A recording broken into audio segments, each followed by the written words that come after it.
Hello and welcome to my RWBY Combat Ready content showcasing video.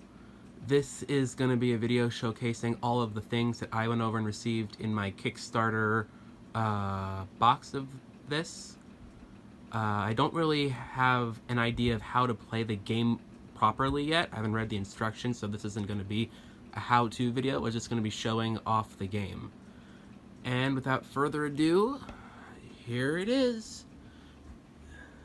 This is all the stuff that I went over and got in my box full of stuff that went over and shipped, along with all of the upgrades that I went over and purchased about a year ago. So, I'll start off by showcasing off the board. This over here is where the villains go. You can read, obviously. You know that this is what this is. Villain Fury here, Hero Fury. Not 100% sure what that stuff means right now. I haven't read the instructions all the way through yet. But I have a pretty decent idea. This is good stuff right here. This is bad stuff right here. You play your cards here. This is where the villain goes. Speed bonuses, damage bonuses, villain aura, all that stuff. Here's a little baggie containing all of the little blocks that are in it. I don't know why there's so many red ones and only 2 purples. I'm assuming that's intentional. I'm assuming also that the red ones are going to go and track each person's aura, which probably is a good segue into coming over here into the character sheets. So, I'll just go and zoom in at the one closest to me, Penny. This is her combat sheet. This isn't the official one yet. These spaces right here are not indented. A shipping error occurred, as most of you probably know. So if you were to go in to place a token right here, it would slip and slide all over the place. The final one is going to have little indents to keep your stuff ready. But this is her sheet. She has the highest aura tied with Yang. And here's her little semblance token. It's sorry for the video quality. Like and subscribe for great video quality like this. I'll post once a year. Here's her little figurine over here. Let me just grab this. It's just her doing her little combat ready stance. No blades, unfortunately, but still, this looks amazing. I'm really happy with how all the figurines went over and turned out. Let me go and show off a few of her cards as well. Here is her ultimate card, Razor Rain, Interrupt and Bash, whatever that means. I, again, haven't read the rules. For the first round of the next duel, all heroes gain +1 speed and +1 damage. Penny also gains a total of 5 experience. And it does 4 damage over here. So overall, pretty darn good. I go and I think that this is definitely worthy of an ultimate. It's tier 3, as you can see down here as well. I'm assuming it costs 8 experience points to buy, because this has the yellow border around it, which means you need to purchase these. This came with the Kickstarter combat pack. Her normal ultimate goes, and it looks like this. It does 3 damage, and she only gains 3 experience points. So throughout the course of the game, you're going to be upgrading your different cards, and everything is going to be going about as smoothly as it can. But the villains are also going to be upgrading their cards too. Here's everyone else. I guess I'll quickly showcase all of them too. Here is Yang's ultimate ability. Celica Blast. All additional enemies suffer an additional 1 damage, and Yang gains 5 experience, and it does 5 to the main targeted one as well. This is very powerful, from what I can tell. Here's a little figurine as well. If we can go and if we can zoom in. Will it focus? No, it will not, unfortunately. So, it's her in her fighting stance. It looks really, really nice, I'm not gonna lie. Let's move on to Blake up here. Blake has only 13 aura, which is unique. She's the only one to have 13. Ruby and Weiss up there, they each have 12 max, so they're more of glass cannons, whereas these two would be considered tanks, and Blake is a all-around copycat of the two. Haha. Like and subscribe for amazing puns. Yeah, this isn't focusing very well. Sorry, it's the best I can do. I don't like iPhone cameras very much, but it's what I have. Here is her ultimate ability, Nightblade.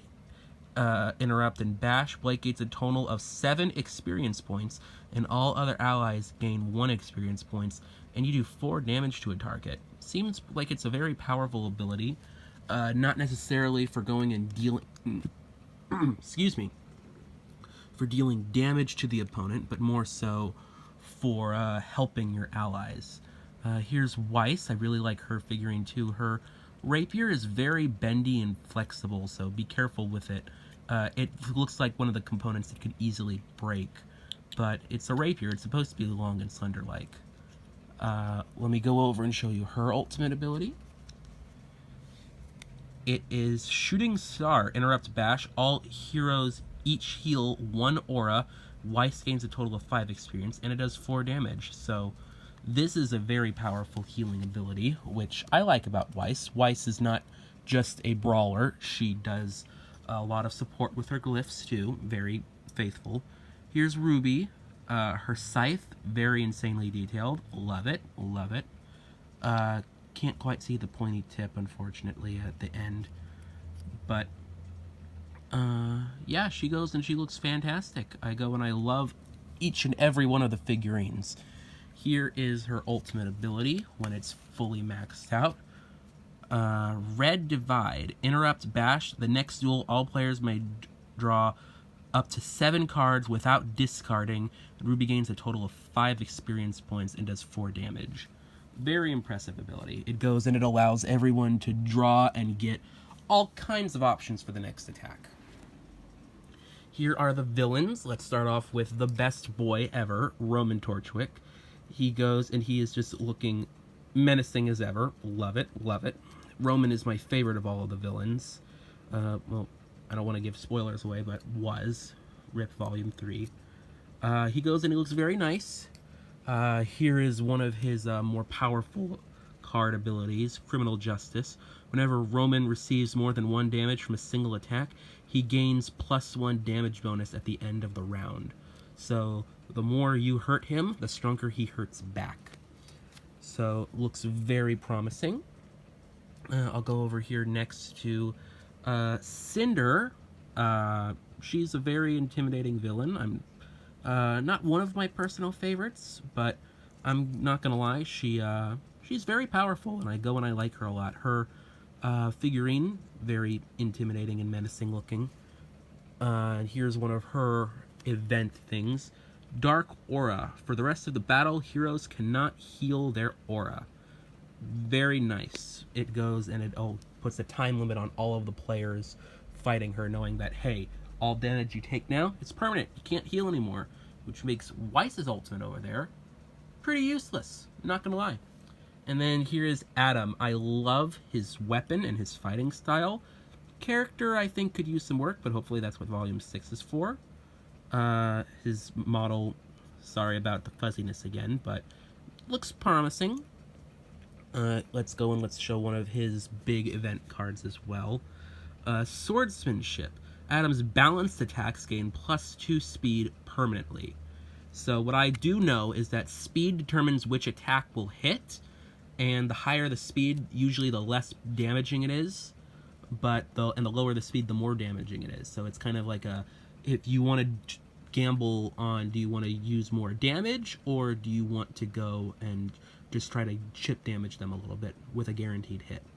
So his blue attacks right here, that means that all of his get +2 speed, which is very, very deadly, because those are his more in the middle attacks. Not too fast, not too strong, but now they're going to be fast and relatively powerful. And here are all of the different sub-decks. We go and we have the henchman over here without the stupid glare of the light above me. We'll go and I'll show off a picture of him too. It's just a thug. Overwhelmed. This attack gains speed equal to the number of other minions in play. Very impressive. And here is the Grim. I'll come back to you, Neo. Bless your heart. Here is the Grim. Let's see if we can focus in. There we go. Grim, call. When this card is revealed, draw and play another minion. Ooh, so the Grim look like they're going to overwhelm you very fast. Over here we have the White Fang. Wow, 2 speed, so it's very slow, but does 3 damage, so very high powerful. To contrast that, here is a 9 speed, 2 damage. If this attack hits, the villain's next attack gains speed. Not too shabby. Looks like the White Fang is more menacing than the other 2 decks. Again, first impressions, haven't used any of them properly yet. Back over here we have Neo. Here is one of her amazing pieces of artwork, Slash. Where has she been for the past 2 volumes? Where is she? I need to know more about this beautiful Neapolitan ice cream woman. Give her to us again, Rooster Teeth. We need Neo back in the show. Please, we love her. Okay, enough ranting. Here is Emerald and Mercury again. Here is just one of Emerald's signature cards, Jade Fang. And here is one of Mercury's cards, Ballistic Cartwheel. Fun fact, other than Roman, Mercury is my favorite villain of the series. So, want more to see of him in the future. And then here is the new character. I haven't seen Season 6, Episode 2, where she makes her debut. So, apparently her name is Little Miss, or Little Miss something. I, again, haven't seen it yet. But, wasn't a big fan of the design at first, but it's starting to grow on me.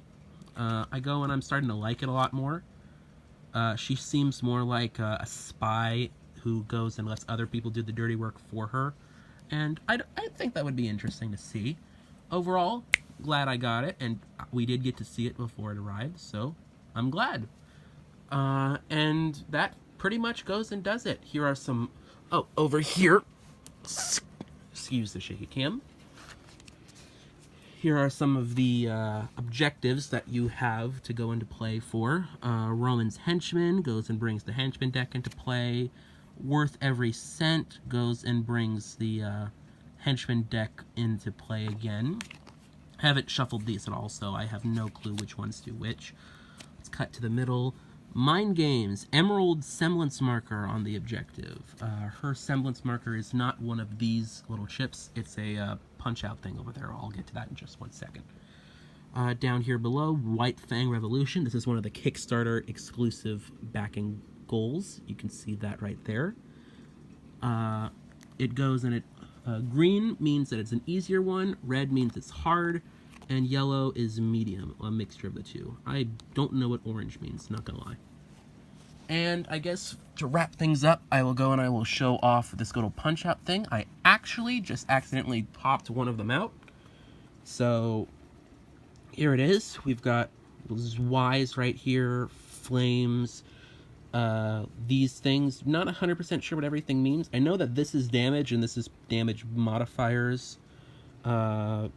This does something for the villains, and this is dust up here.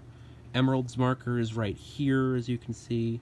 So again, not 100% sure what everything does. Haven't read that beautiful book over there. Thank you, Rooster Teeth, for going and making this wonderful game, even though I haven't played it yet. It's fabulous. And that's pretty much it. I go and I hope you guys enjoyed this little showcase. Don't know how to play it properly yet, so... that's a bit of a mystery to me. But I do know that this is a great cooperative game. I play other cooperative games with my family, like the Marvel Legendary game.